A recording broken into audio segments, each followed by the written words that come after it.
Apple ধরাইছে কে? আল্লাহ। গাছের মধ্যে আমও নাই, গাছের মধ্যে আপেলও নাই, গাছের মধ্যে আঙ্গুরও নাই, আনারও নাই, কিচ্ছু নাই। একজনের হাঁসে সোনার ডিম দিত,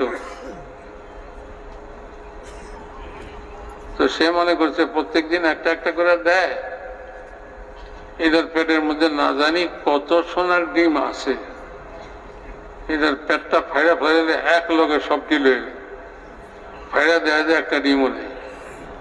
আর আফসোস করে, আরে মুরগির ডিম দেয়, হাঁসের ডিম দেয়, এই পেটের মধ্যে ডিম আছে নাকি?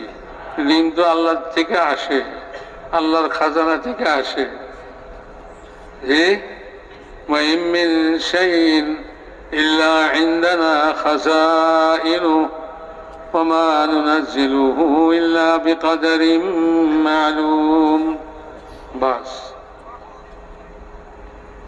সব জিনিসের ভান্ডার আল্লাহ তাআলার কাছে। আল্লাহর ভান্ডার কোথায়? চুরি করবে না ডাকাতি করবে কেউ? শয়তান বলে আসমান পর্যন্ত উঠে যায়, এত তার পাওয়ার, বাপরে বাপ। মানুষের রকেট বানায়া মঙ্গল গ্রহ পর্যন্ত বলে যাইতে পারছে। মঙ্গল গ্রহ তো আসমানের অনেক নিচে, শয়তান তো তার চেয়ে উপরে গেছে।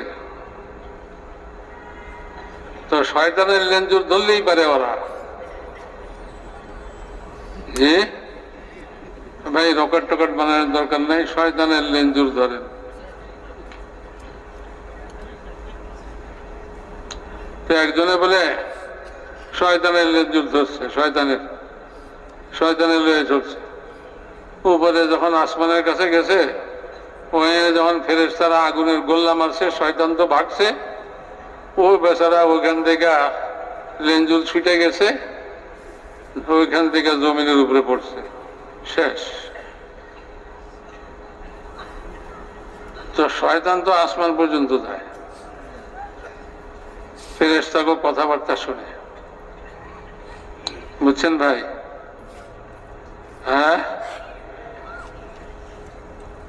কিন্তু আল্লাহ তাআলা যখন কোরআন নাজিল হইতে শুরু হয়েছে, হুজুর আকরাম সাল্লাল্লাহু আলাইহি সাল্লামকে নবুয়ত দান করছেন আল্লাহ তাআলা, কোরআন নাজিল হইতে শুরু হয়েছে, তখন থেকে আসমানের দরজা বন্ধ, আর সমস্ত আসমানের দরজায় ফেরেশতার পাহারা। শয়তান ওখানে যাইতেই পারে।